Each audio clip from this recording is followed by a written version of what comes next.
Pada dasarnya, asesmen itu dilakukan untuk memetakan murid berdasarkan kemampuannya, sehingga guru dapat mengajar sesuai dengan kemampuan murid.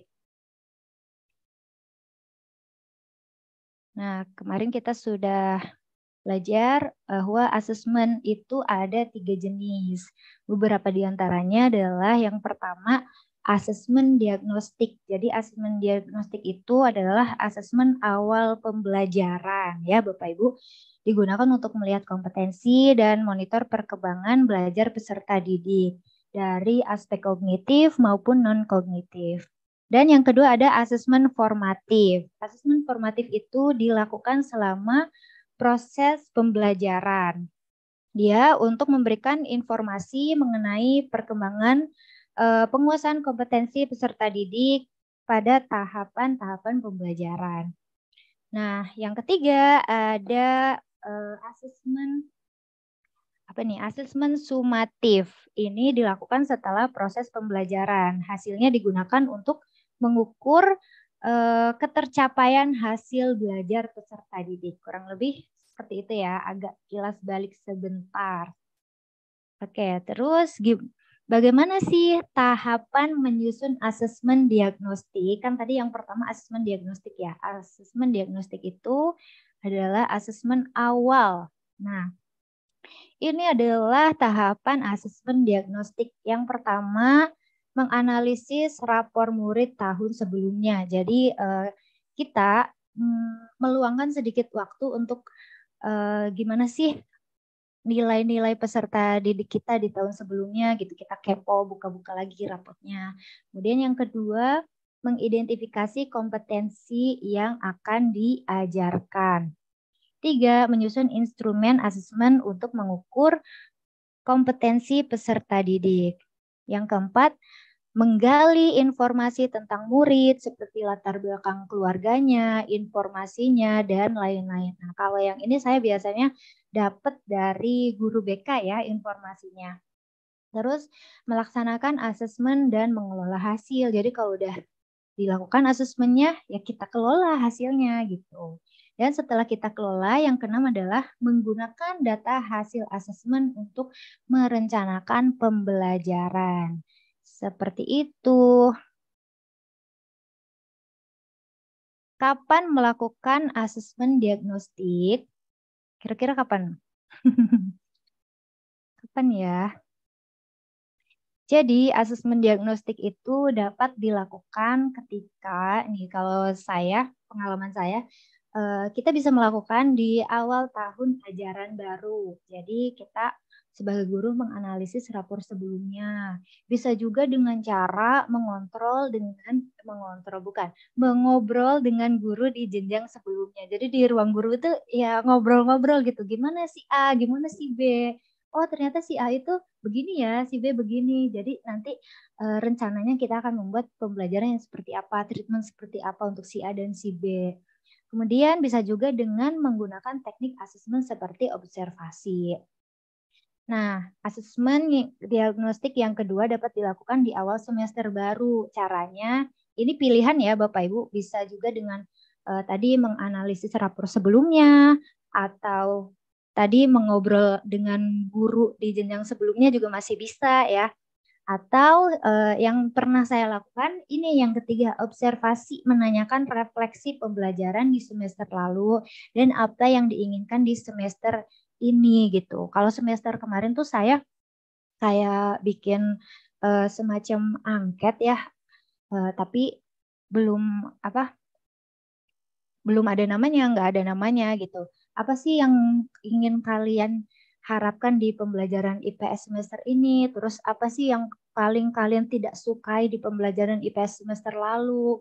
Kayak gitu. Ternyata muncul tuh kalimat-kalimat seperti eh, soalnya yang kemarin itu susah-susah itu karena saya memberikan soal itu level KSN ternyata, sedangkan yang saya ajar itu anak kelas 7. Jadi nilai mereka kecil-kecil dan itu membuat mereka merasa oh saya nggak bisa gitu. Ada yang kayak gitu atau ada juga yang positif misalnya ih suka pembelajarannya, ada yang ya berbagai macam feedback nanti bisa menjadikan sumber bagi kita sebagai guru untuk membuat pembelajaran yang lebih baik di semester selanjutnya. Kemudian asesmen yang ketiga itu bisa juga asesmen diagnostik yang ketiga dapat dilakukan ketika awal materi baru. Nah, ini yang sering saya share di Instagram ya. Di awal materi baru itu biasanya saya melakukan asesmen dengan menanyakan pembelajaran yang sebelumnya. Kira-kira masih pada ingat nggak nih? Misalnya seperti itu Bapak Ibu. Atau bisa juga membuat soal-soal tentang kriteria ketercapaian yang harus dicapai di bab ini gitu. Jadi sebelum masuk ke bab 1 ada beberapa poin yang harus dicapai oleh peserta didik. Nah, saya tanyakan dulu kira-kira mereka udah agak paham gak nih sama bab yang baru ini gitu. Setelah asesmen seperti itu, main game, main TTS interaktif, main kuisis, apa yang selanjutnya dilakukan. Nah, selanjutnya adalah kita merencanakan tindak lanjut asesmen ya. Jadi sebelum kita merencanakan tindak lanjut asesmen, ada pola pikir bertumbuh. Pola pikir bertumbuh ini harus kita miliki untuk merencanakan asesmen tindak lanjut. Harus kita terapkan, harus kita jadikan prinsip ya.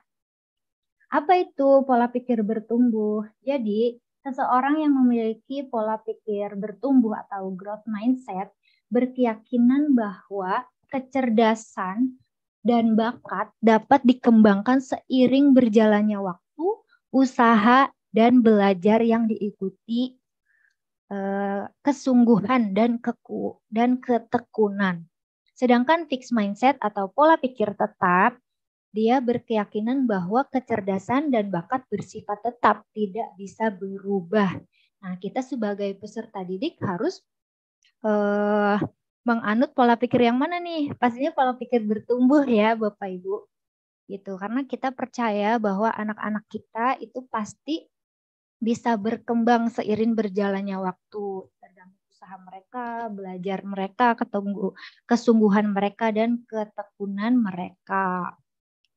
Ada 7 hal yang perlu diperhatikan dalam menerapkan pola pikir bertumbuh atau growth mindset. Yang pertama, kesalahan dalam belajar itu wajar. Murid itu tempatnya salah.